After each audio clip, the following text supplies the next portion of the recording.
réunion vient d'avoir lieu avec des évangélisateurs de tous les continents. C'était une réunion merveilleuse avec des centaines de personnes de toute race, de toute origine, qui s'étaient réunies tout récemment pour échanger leurs impressions, leurs expériences et s'encourager mutuellement dans l'évangélisation des musulmans.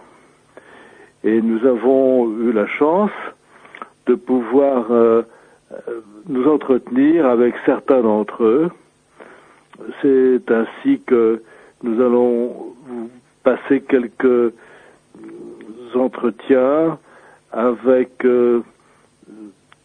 un pasteur qui revient de Turquie, un pasteur qui revient d'Algérie, un autre d'Égypte, et ils sont tous unanimes sur un point. Ce sont des hommes de terrain, ils peuvent rapporter des faits, des précisions, des chiffres, mais ça c'est secondaire.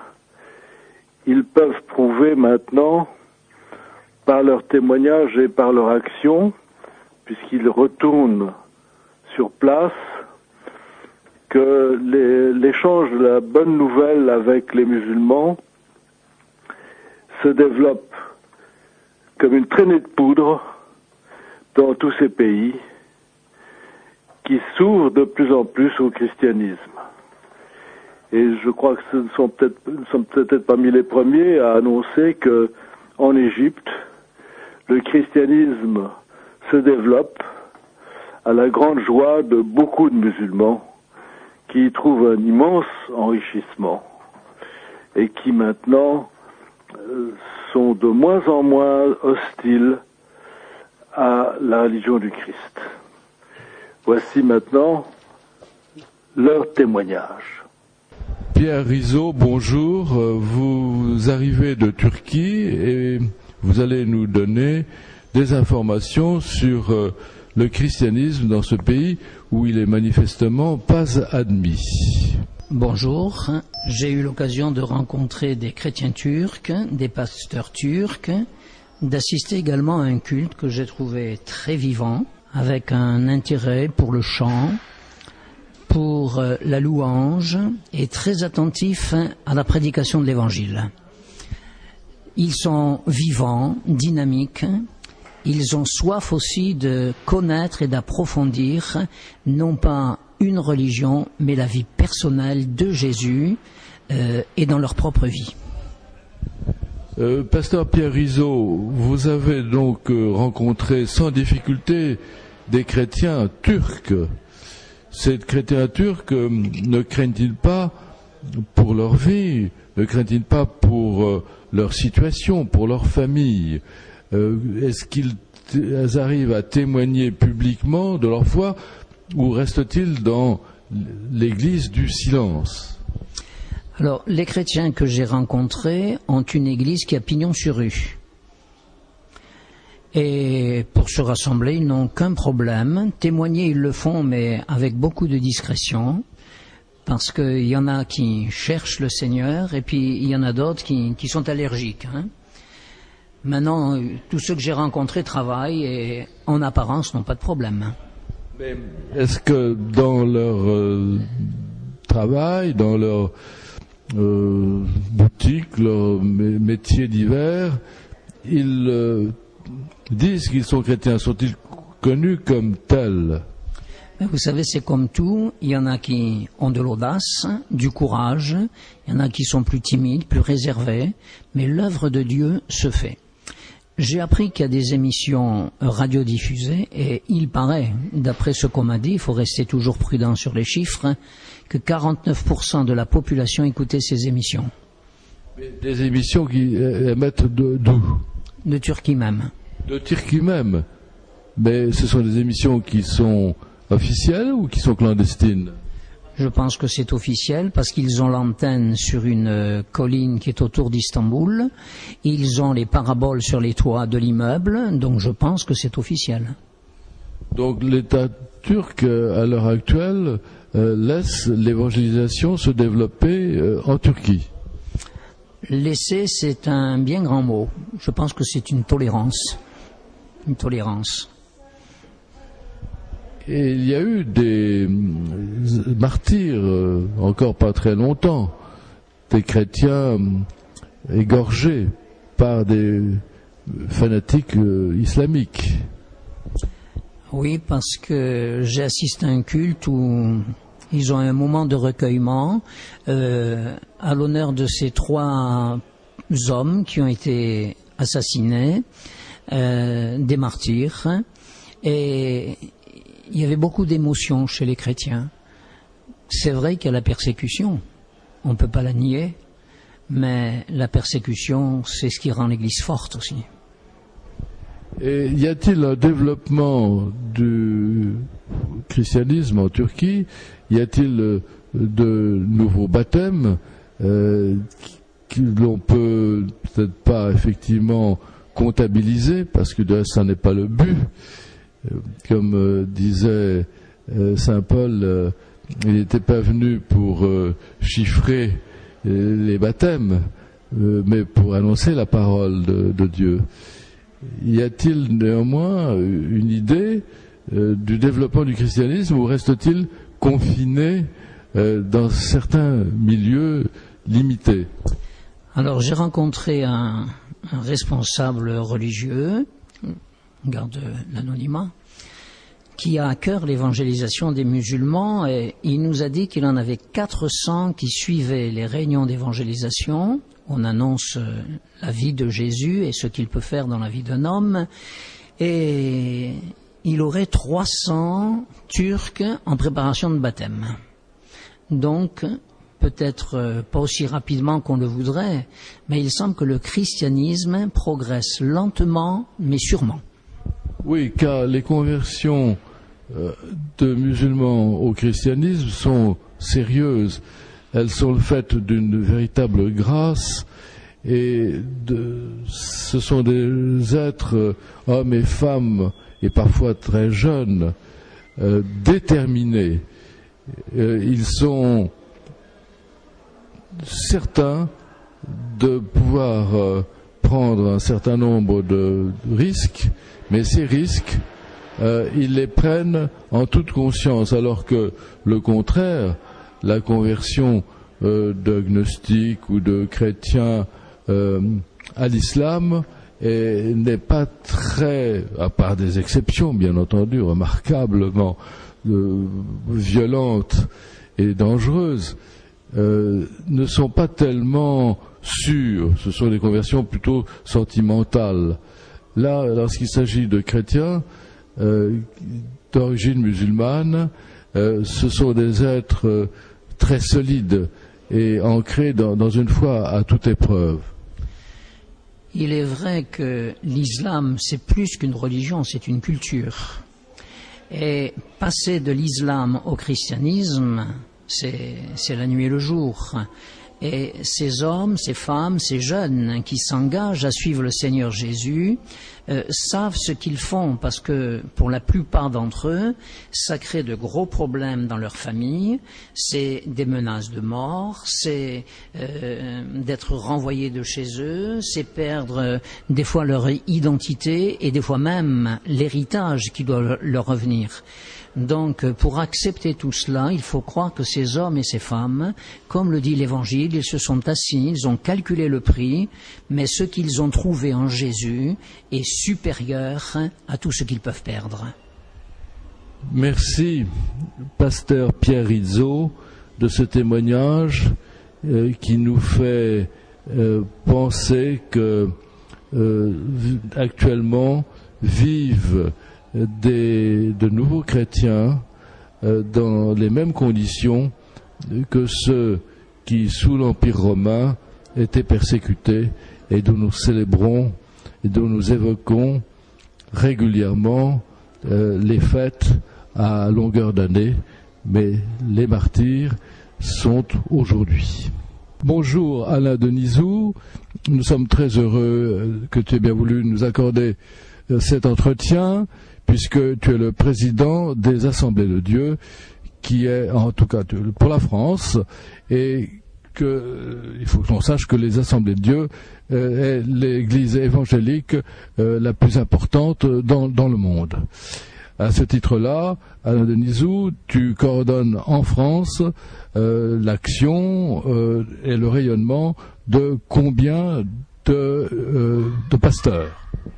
Alors en France, nous sommes 542 pasteurs et les Assemblées de Dieu ont vu le jour il y a maintenant 70 ans, issus du monde protestant.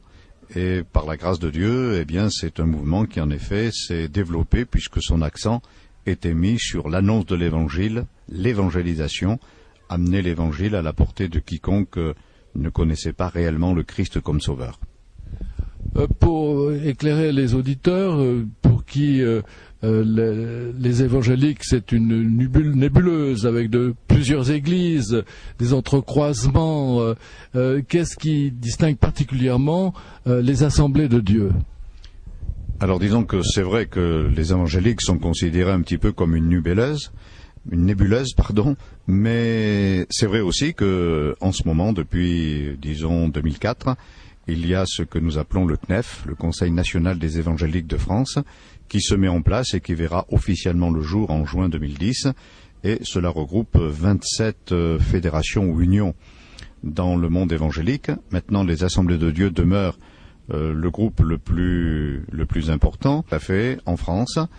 Ce qui fait que ce qui a permis cette croissance, c'est donc l'annonce de l'Évangile dans sa simplicité, mais aussi, j'allais dire, dans son efficacité, puisque nous croyons que c'est par Jésus-Christ, eh bien, que les hommes, les femmes peuvent devenir des créatures nouvelles. Alain Denisou, moi je suis catholique pratiquant et je remarque que les évangéliques vont beaucoup plus à la rencontre des musulmans dans un esprit de partage de la bonne nouvelle que beaucoup de nos frères catholiques. Alors là-dessus, j'ai pas d'explication particulière, mais c'est vrai que en tant qu'évangélique, notre mission c'est de mettre l'évangile à la portée de quiconque. Donc c'est vrai que il y a cette action auprès du monde musulman, déjà parce que eh bien nous avons eu à l'époque en Algérie, au Maroc en particulier, des églises Assemblées de Dieu extrêmement florissantes, et quand il a fallu que les pasteurs rentrent en France, eh bien disons que ces pasteurs ont gardé disons cet esprit de témoignage par rapport au monde musulman, et nous avons eu 2 pasteurs qui étaient d'origine musulmane qui se sont convertis, qui sont devenus pasteurs chez nous. Quels sont les effets de cette action des pasteurs missionnaires hors de France, de ces pasteurs qui sont donc évangéliques des Assemblées de Dieu, français, mais qui vont notamment en Afrique du Nord? Alors disons qu'actuellement, le terme missionnaire, on essaie un petit peu de l'éviter. Nous parlons des envoyés. Donc nous avons actuellement un envoyé du côté d'Oran, en Algérie, au Liban, et puis au Maroc. Et c'est vrai qu'il y a un travail qui quelquefois est un petit peu souterrain, mais un travail authentique et qui porte ses fruits, puisqu'il y a quand même des dizaines et des dizaines de gens qui, d'origine musulmane, découvrent par révélation eh bien, la personne de Jésus-Christ comme étant leur sauveur et Seigneur. Et cette conversion au christianisme ne les empêche pas d'être bons Marocains, bons Algériens, bons Tunisiens, et bien au contraire. Disons que non, ils sont de bons citoyens dans leur propre pays, comme un bon chrétien doit être un bon Français quand il est en France.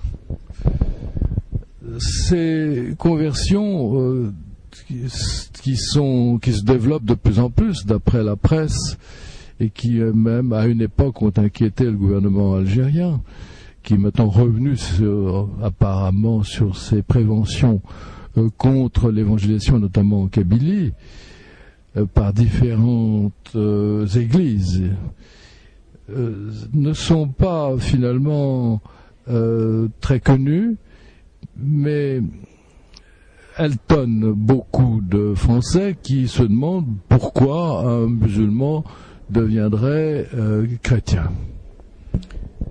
Disons, je crois que, comme cela a été dit hier par le prédicateur à l'Institut du monde arabe, il y a dans le cœur de l'homme une sorte de famine qui ne va pas être résolue par des aspects matériels, par une notoriété, mais qui a besoin d'être solutionnée par la parole de Dieu. Et la parole de Dieu, eh bien, il n'y en a qu'une, et c'est celle qui s'est fait homme en la personne de Jésus, et c'est cette parole qui ne disparaîtra jamais, qui demeurera toujours, et c'est elle seule qui peut nous combler. Jésus a dit d'ailleurs qu'il était le pain de vie, et c'est simplement à partir de là que nous pouvons être pleinement satisfaits. Alors, on parle de musulmans, mais on pourrait parler d'autres tendances religieuses. Nous avons des envoyés au Cambodge, par exemple, nous en avons au Vietnam. Donc ce n'est pas en milieu musulman, il n'empêche qu'il y a toujours la même recherche, la même quête, parce que Dieu a mis dans le cœur de l'homme la pensée de l'éternité, et seule cette révélation de la personne de Jésus-Christ peut combler le vide qui est le nôtre. La personne de Jésus-Christ qui est unique, ne serait-ce que du point de vue psychologique ou sociologique, et qui fascine de plus en plus des non-chrétiens. Oui, parce que c'est vrai que sur Jésus-Christ, tant de choses sont dites, mais en fin de compte, le Christ demeure une personne incontournable. Et quand, en toute simplicité, on est capable de l'invoquer, de s'approcher de lui, alors il est celui qui répond. D'ailleurs, il y a ce texte de l'Évangile qui dit « Invoque-moi et je te répondrai ». L'Évangile n'est pas plus compliqué que cela. Et quand le Christ se révèle à quelqu'un, eh bien c'est clair, c'est fort, c'est efficace, et c'est ainsi que le cœur est changé. Alain Denisou, donc je rappelle que tu es président des Assemblées de Dieu, qui est l'église évangélique la plus connue, la plus répandue dans le monde. Qu'est-ce qui vous distingue, les évangéliques, des protestants habituels ? Bon, c'est une bonne question, j'allais dire. Question peut-être un petit peu délicate. Disons que ce qui peut peut-être nous différencier, c'est le fait que nous avons essayé de ne pas simplement entretenir, entre guillemets, le troupeau qui est le nôtre, mais de proclamer l'Évangile. D'ailleurs, c'est la seule et unique mission que le Christ ait donnée à ses disciples, aller par tout le monde. Donc, mettre l'Évangile à la portée de quiconque. Et c'est ce qui a permis ainsi, eh bien, aux églises évangéliques, de quelque dénomination qu'elles soient, eh bien, de progresser. Maintenant, pour ce qui concerne les assemblées de Dieu, c'est vrai que nous sommes des églises pentecôtisantes et que nous croyons. Alors, c'est-à-dire que nous croyons au baptême du Saint-Esprit, comme au jour de la Pentecôte, non pas une expérience qui était hier et qui ne serait plus pour aujourd'hui, qui aurait disparu avec la disparition des derniers apôtres, voire des derniers chrétiens qui auraient fait cette expérience à l'époque, mais l'apôtre Pierre, le jour de la Pentecôte, a quand même expliqué cette promesse est pour vous, pour vos enfants, aussi nombreux, aussi éloignés soient-ils. Donc nous croyons que c'est une expérience pour aujourd'hui, et dans le fond, l'Église est bâtie par le Christ, et c'est ainsi que nous pouvons voir la parole de Dieu être pleinement confirmée. Il y a les charismes qui accompagnent cette expérience-là, et dans le fond, c'est ce qui donne cette qualité, cette vitalité à la prédication de l'Évangile. Pasteur Alain Denisou, ton Église représente actuellement un nombre estimable de fidèles en France.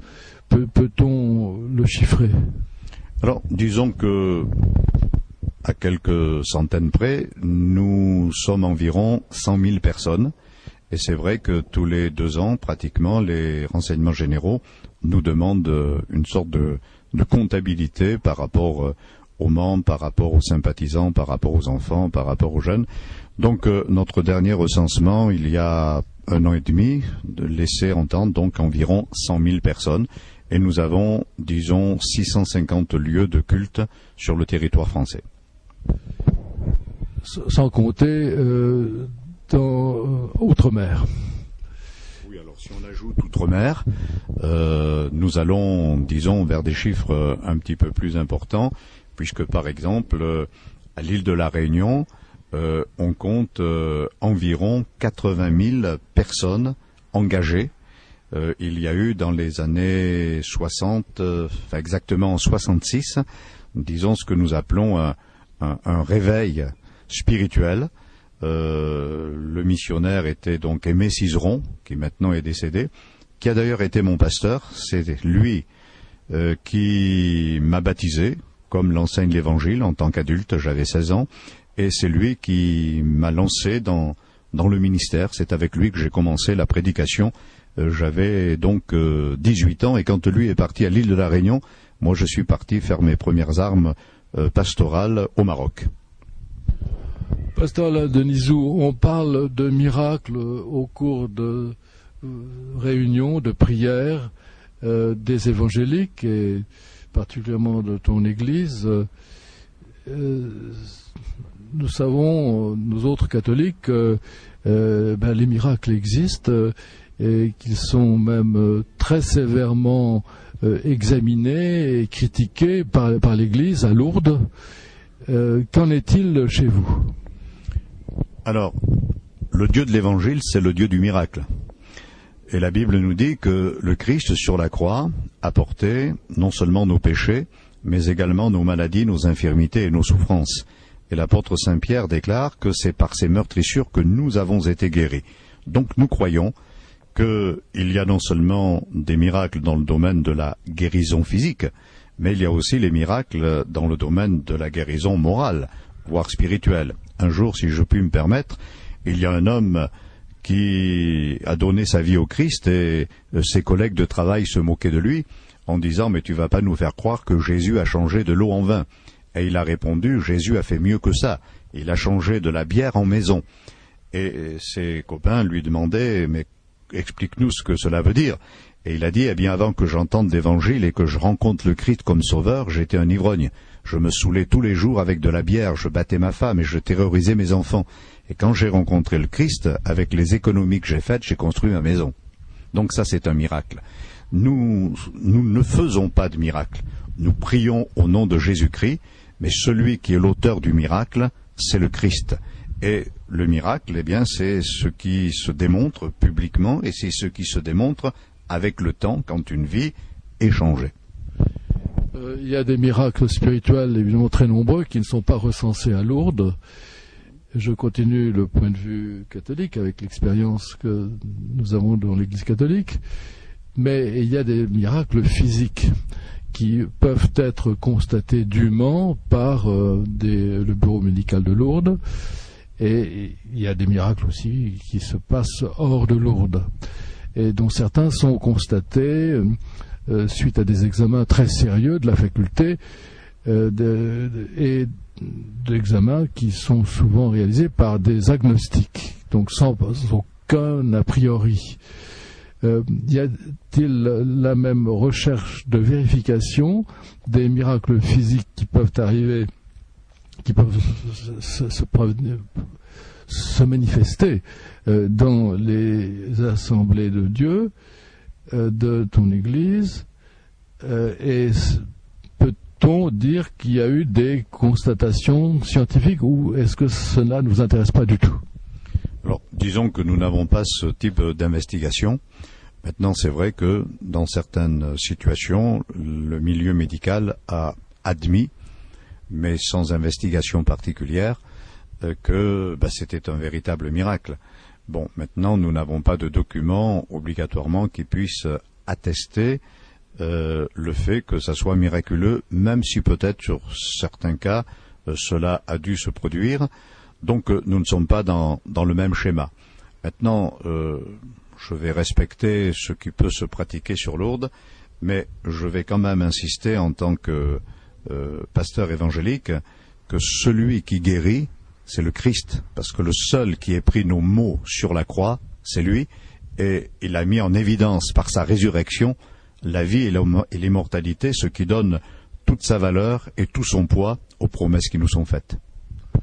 Je crois que les catholiques partagent totalement, et l'hierarchie catholique, cette analyse que tu fais, et il serait peut-être intéressant un jour, comme président des Assemblées de Dieu, tu amènes la faculté à étudier d'une façon systématique les miracles déclarés dans les Assemblées de Dieu. Ce serait un apport de plus au christianisme. Mais ça, c'est un vœu de l'extérieur que je me suis permis de formuler.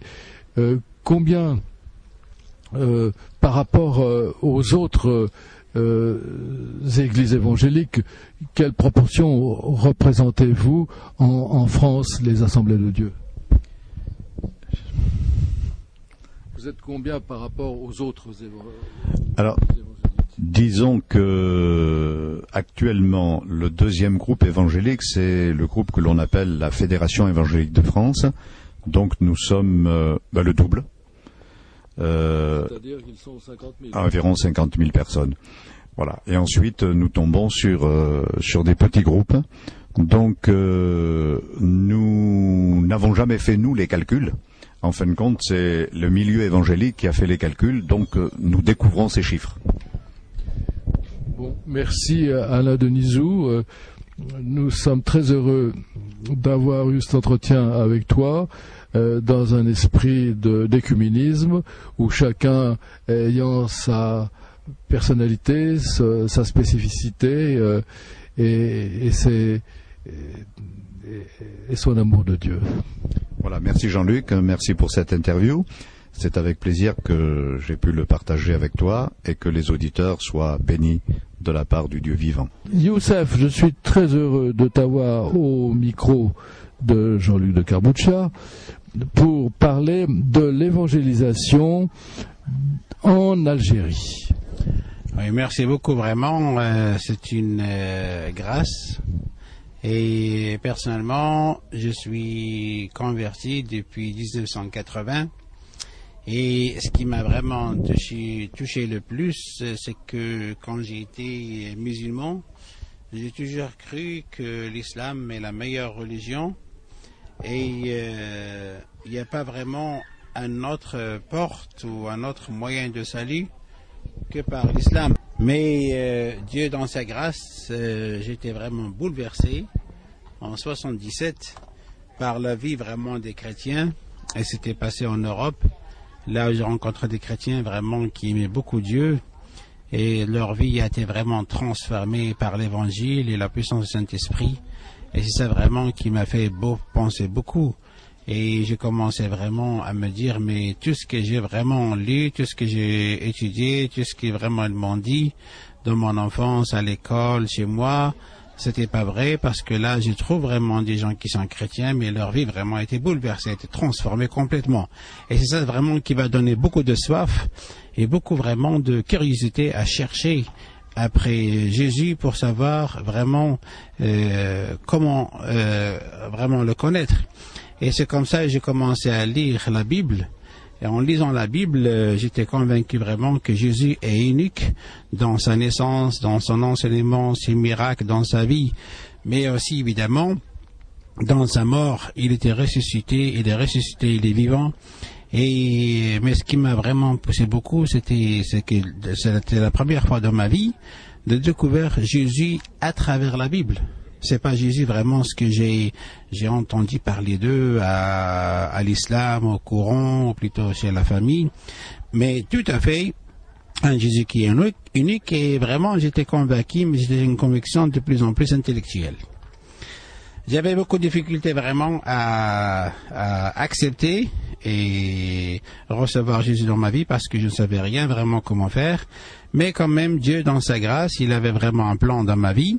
Et là, en 1980, j'ai été étudiant justement en Suède. Et là, j'ai rencontré vraiment des frères et des sœurs et des familles qui aimaient beaucoup, beaucoup Dieu et qui aimaient aussi les étrangers qui vivaient là-bas, les musulmans en particulier. Et quand ils savaient vraiment que je suis très intéressé vraiment par l'évangile, ils m'ont invité chez eux. Et j'ai passé beaucoup de temps avec eux, et c'est là vraiment où j'ai compris vraiment ce qu'est l'évangile, surtout à travers leur vie. Mais aussi, ils ont répondu à toutes mes questions, et je ne me rappelle pas exactement comment c'était passé, mais un jour, c'était le mois d'avril ou le mois de mai 1980, j'ai senti vraiment une puissance qui est descendue dans ma vie, et qui m'a convaincu, et là, j'ai confessé, j'ai accepté Jésus dans ma vie. Et c'était une transformation complète, et je n'ai jamais regretté une seule seconde, depuis ça. Youssef, en quoi les chrétiens, lorsque tu étais encore musulman, te paraissaient différents des autres? En fait, tout ce que j'ai entendu des chrétiens, j'ai entendu vraiment que le chrétien, il a la liberté de pécher tant qu'elle veut, autant qu'elle veut, parce que tous les chrétiens, ils partent à l'enfer.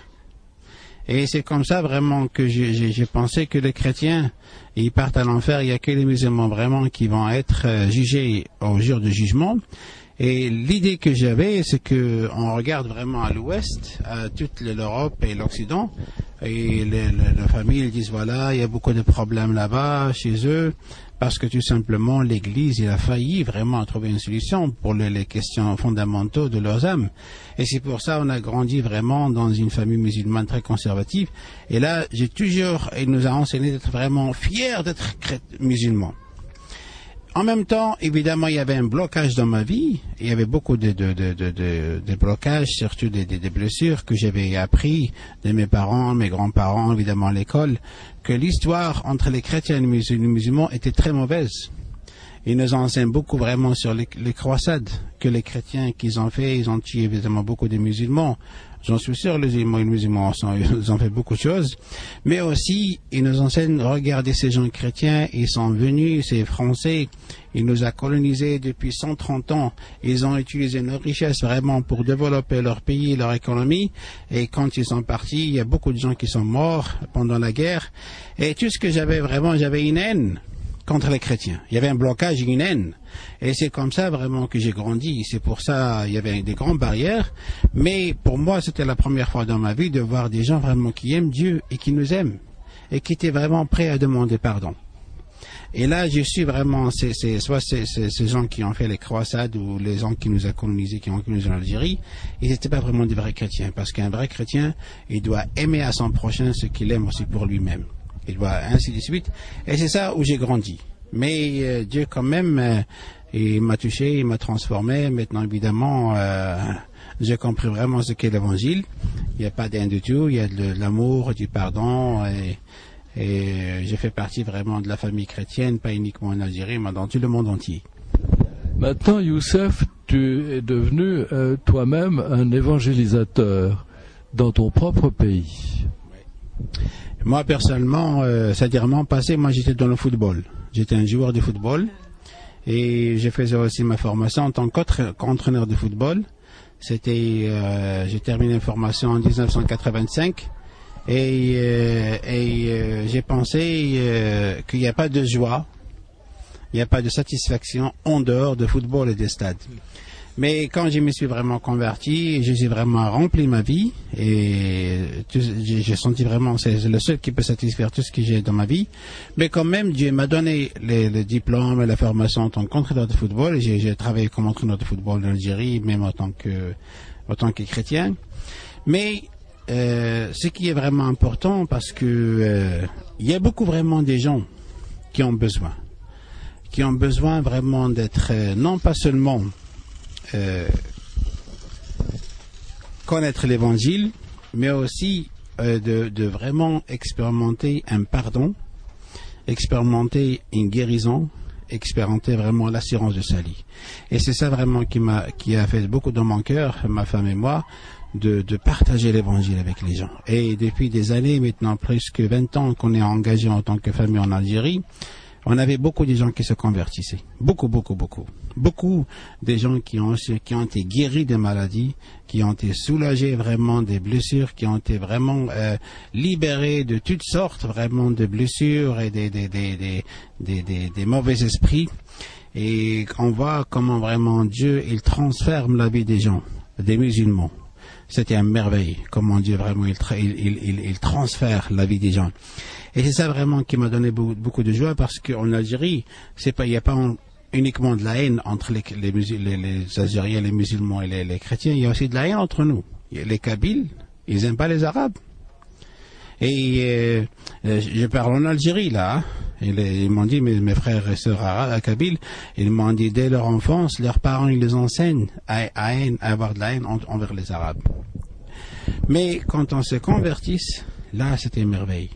De voir vraiment comment Jésus, il a banni toute barrière, toute crainte, toute blessure, toute vraiment mauvaise pensée, et on devient une famille.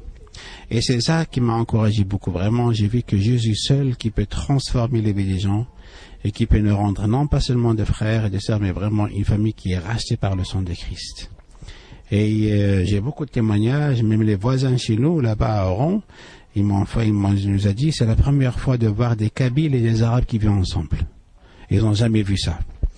Mais c'est pas uniquement les Kabyles et les Arabes qui vivent ensemble, mais de voir aussi comment les Kabyles qui ont de la haine envers le gouvernement, envers l'État, envers beaucoup de choses, comment on demande pardon devant Dieu, et pour vraiment se réconcilier avec Dieu. Et j'ai vu vraiment personnellement comment Jésus a transformé des vies.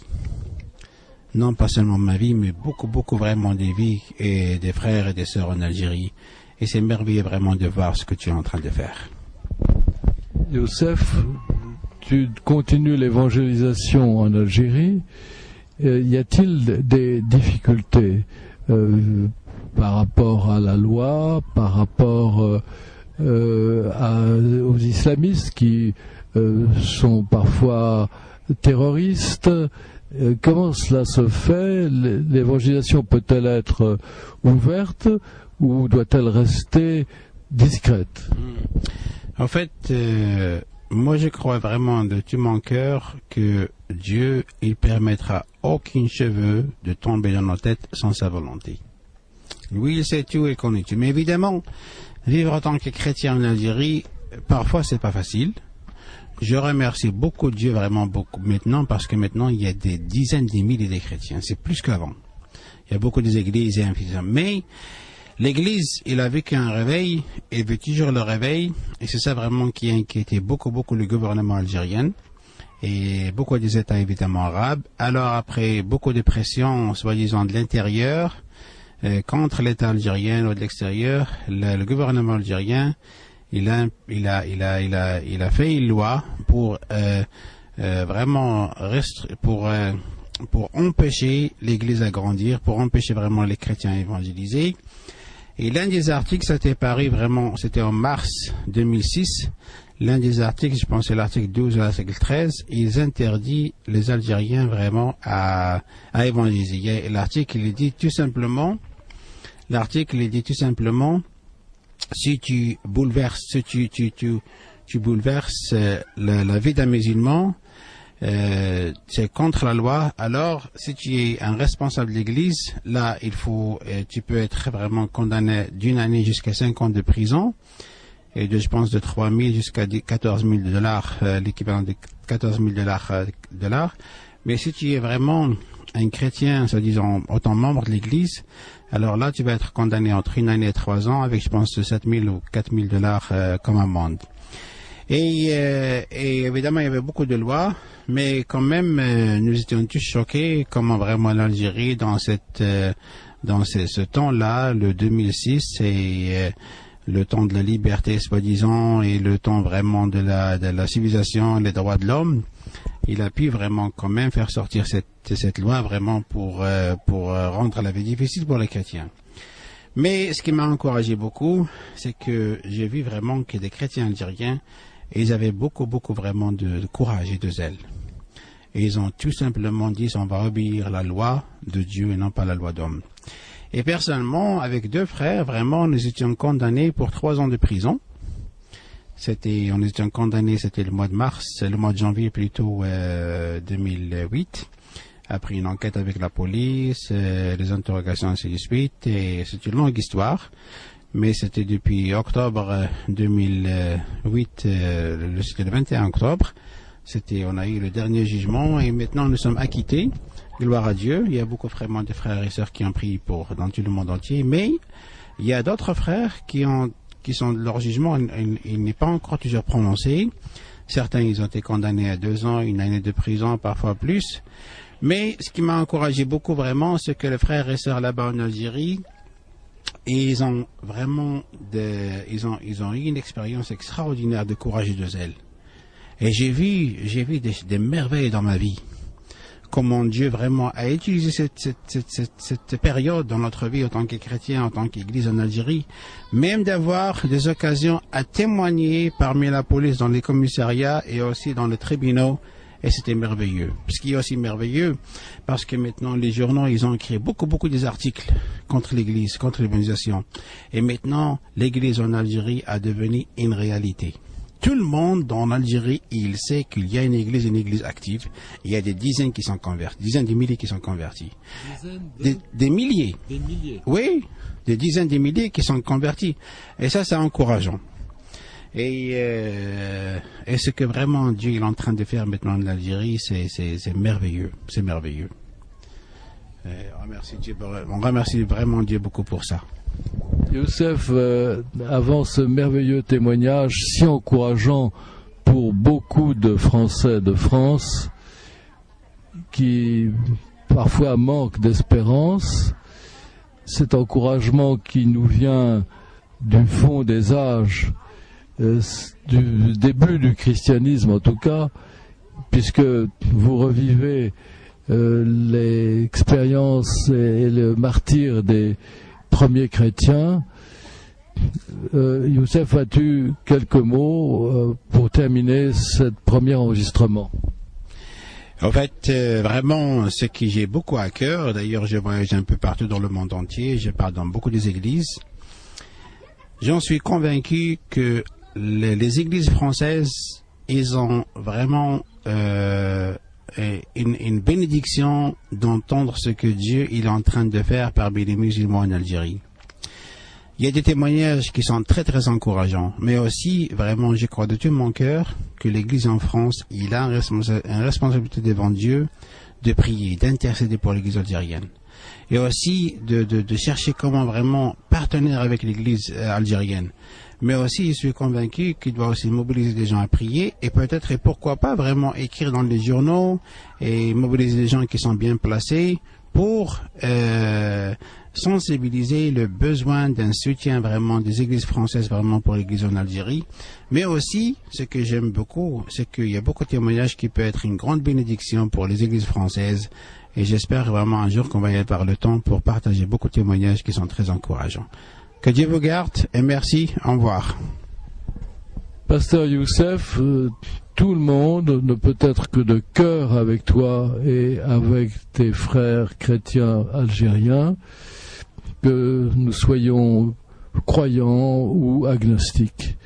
C'est l'honneur de l'homme, c'est l'amour de la vie que tu défends et que tu fais triompher maintenant en Algérie.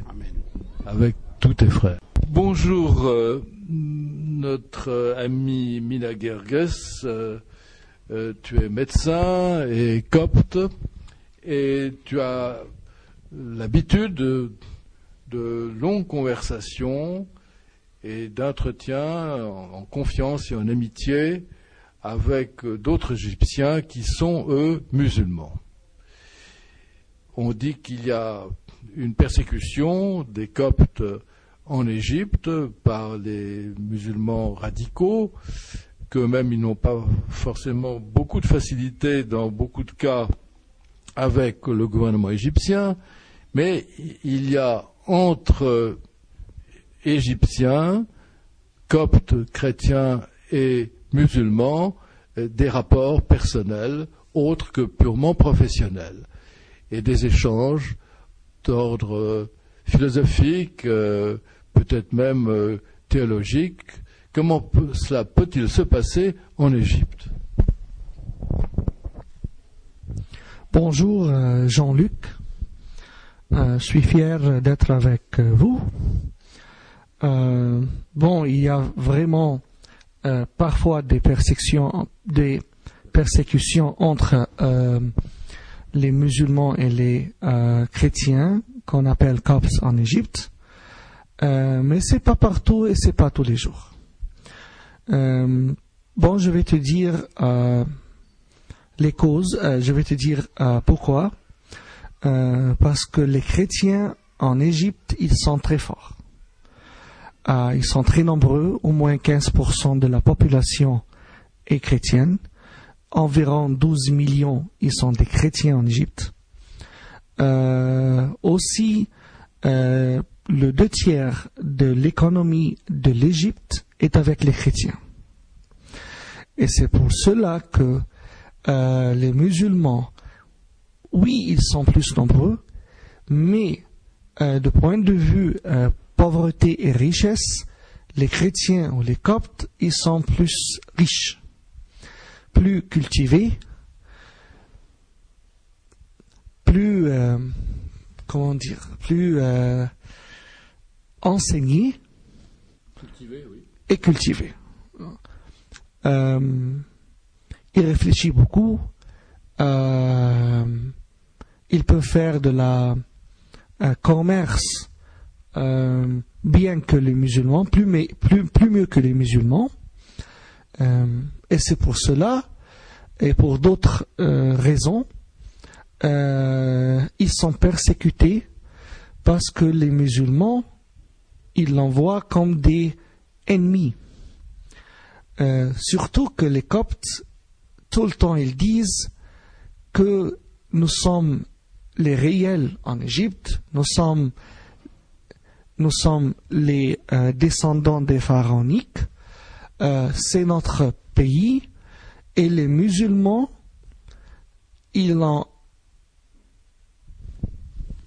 quand ils sont venus, ils ont changé la langue, ils ont changé la culture, ils ont changé le système d'éducation, et le système musulman n'est pas quelque chose de bon pour les Égyptiens. Et n'est pas quelque chose de bon du tout pour le monde arabe. Et c'est pour cela que les chrétiens, tout le temps, disent qu'un jour, non seulement que Christ va revenir, mais il va aussi détruire l'islam. Pour toutes ces choses-là, les chrétiens ou les coptes en Égypte sont en menace, ils sont persécutés, ils sont volés, ils sont violés, ils sont attaqués. Et l'islam a une vision en Égypte de détruire le christianisme et de tuer ou de faire immigrer tous les chrétiens qui vivent en Égypte. Moi, je vois l'Église en Égypte, elle devient de plus en plus forte, de plus en plus puissante, de plus en plus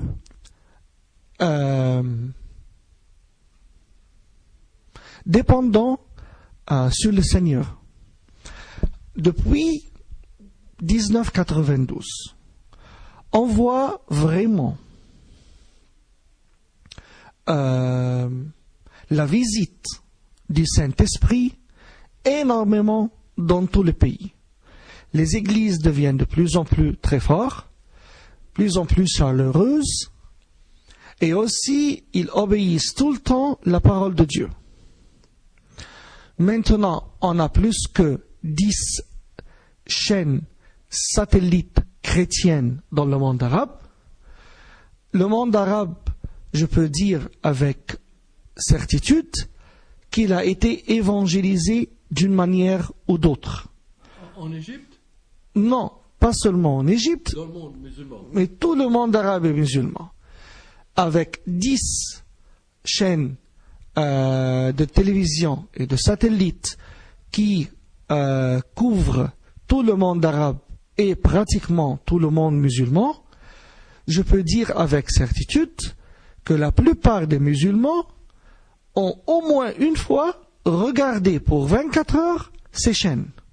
Ils ont été exposés à la Bible, ils ont été exposés à la parole sainte de Dieu, ils ont été exposés à la crucifixion et la résurrection de notre Seigneur Jésus-Christ.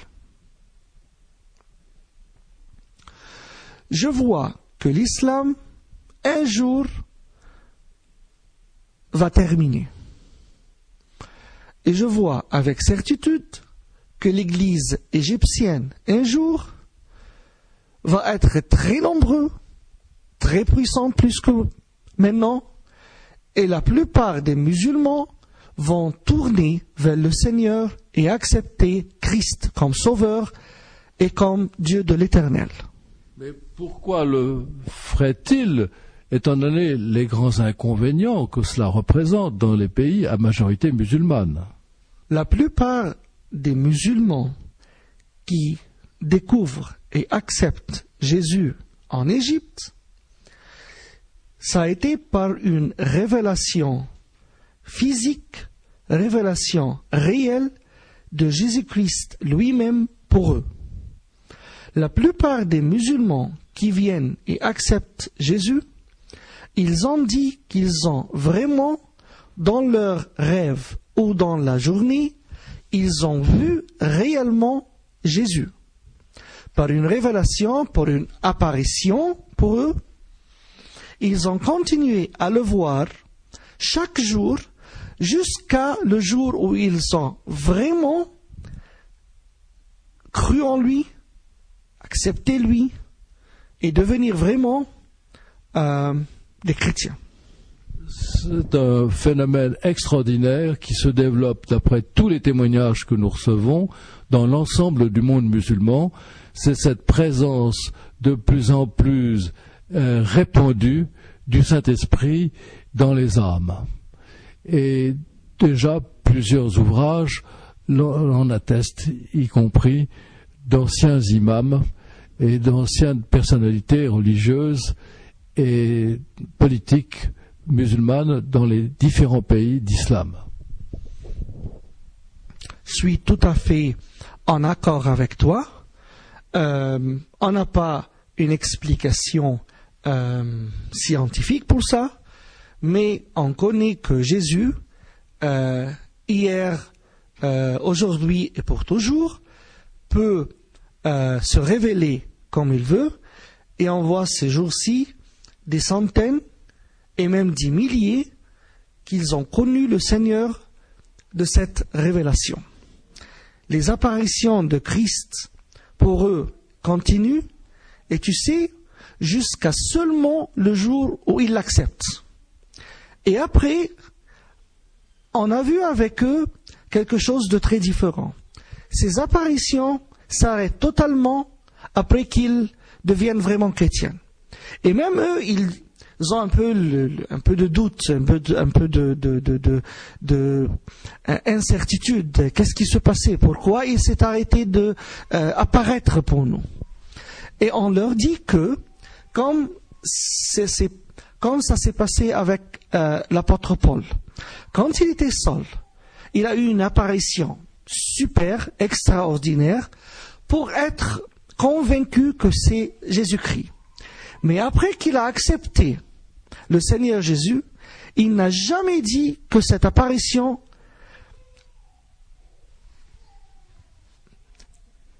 est revenue. Que cette apparition est revenue. Comme Jésus-Christ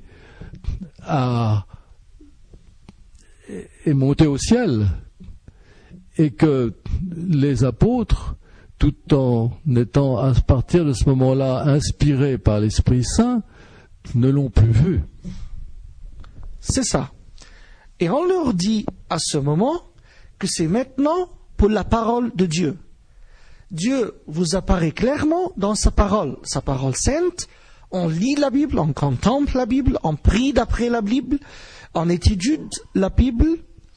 Et ce qu'on voit, que quand on devient très profond dans la Bible, Dieu apparaît dans sa parole, on l'écoute très bien et on l'obéit très bien. Alors, c'est évidemment une raison majeure qui amène un grand nombre de musulmans à devenir chrétiens avant même qu'une action de catéchuménat et d'instruction religieuse puisse se produire. Mais les inconvénients sociaux, politiques et économiques sont graves. Il faut donc qu'il y ait un apport, un épanouissement, un enrichissement intérieur prodigieux pour que le musulman quitte le confort de l'islam. Moi, ce que je vois, que la barrière entre un musulman et le Christ, c'est l'islam, c'est le Coran, et c'est 1400 années de noir, 1400 années où ils ne pouvaient jamais voir. Ça, c'est pas facile pour un musulman de devenir chrétien. Mais quand il est convaincu du Saint-Esprit, que vraiment Jésus est Seigneur, que vraiment Jésus est le seul vivant, que vraiment Jésus est le chemin, que vraiment Jésus est la vie. Moi, personnellement, j'ai vu des centaines qui ont pu prendre cette décision, et ils savaient, en prenant cette décision, qu'ils seront persécutés, soit du système gouvernemental, soit de leur famille. Et maintenant, ces jours-ci, il y a quelque chose de bon qui se passe en Égypte. Les musulmans qui se convertissent, ils ne sont pas persécutés par le gouvernement. Ils sont persécutés seulement par leur famille. Le gouvernement ne veut pas de problème avec les pays étrangers et le droit d'être humain, et les choses comme ça. Et alors ils disent que si vous ne faites pas du mal dans le pays, croyez dans n'importe quel Dieu, faites ce que vous voulez, mais pas de problème avec le gouvernement, pas de problème avec la société. Mais la famille, elle devient très agressive avec eux. Et parfois, ils sont menacés et ils deviennent menacés de leur famille. Et c'est ça le problème. Tu sais, par expérience, le grand problème maintenant avec ceux qui convertissent vers le Christ, c'est pas la première génération, c'est la deuxième génération.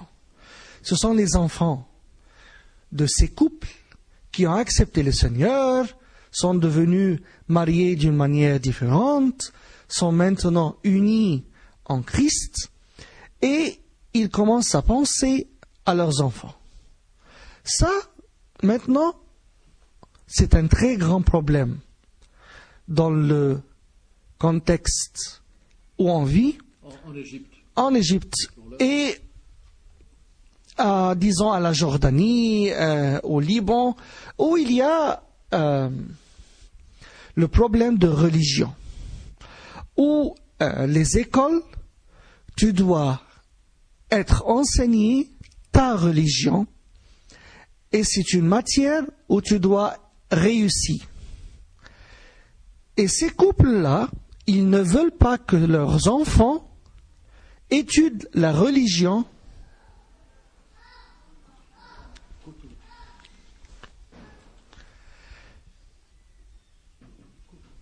Et ces enfants ne veulent pas et ces parents ne veulent pas que leurs enfants étudient la religion musulmane.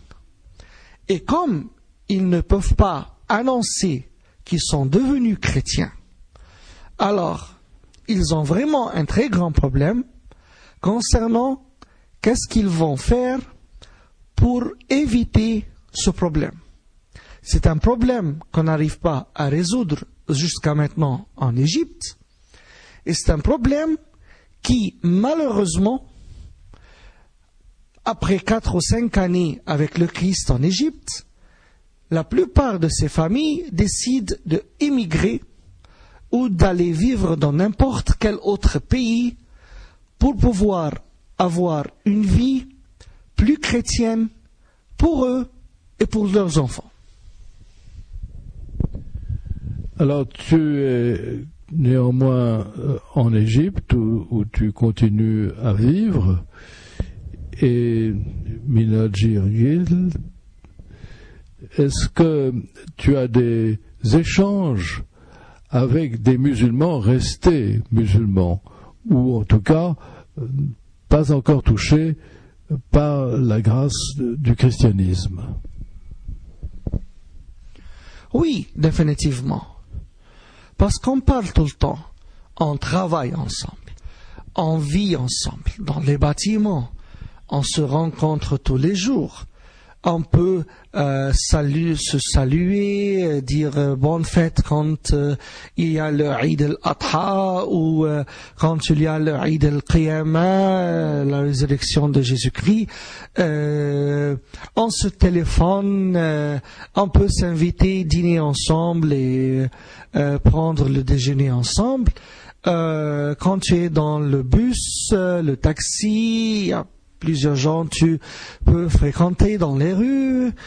Si on assiste à un match de football, par exemple, on est tous ensemble. Et il y a parfois des opportunités pour parler, pour faire un petit dialogue, discuter le sujet de Dieu ou Allah. Et de point de vue apologétique, il y a plusieurs choses qu'on est similaires, qu'on peut discuter ensemble.